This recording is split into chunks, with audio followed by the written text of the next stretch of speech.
আমার প্রতিদ্বন্দ্বী প্রার্থী এনসিপি নেতা হাসনাত আব্দুল্লাহ সমর্থনরা ভোটের আগের দিন অবৈধ কালো টাকা দিয়ে ভোট কেনা অংশ হিসাবে সুবিল এবং মোহনপুর ইউনিয়নের জনতার কাছে আটক হয়ে যায়।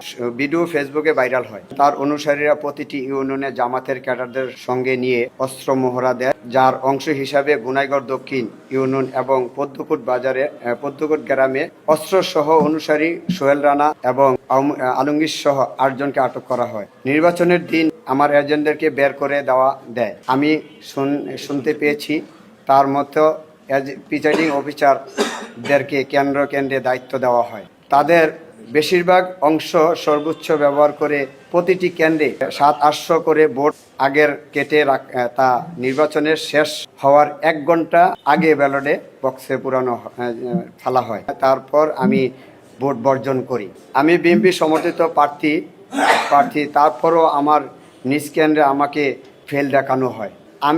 আমি বিএনপির সমর্থিত প্রার্থী হয়ে হাসনাত আব্দুল্লাহর নিজ কেন্দ্রে গোপালনগর আমার এজেন্টদেরকে বের করে দিয়ে আমি কোনো ভোট পাইনি দেখানো হয়, যা হাস্যকর। আপনাদের মাধ্যমে দেশবাসীকে এবং নির্বাচন কমিশনকে জানাতে চাই, এই প্রশাসনের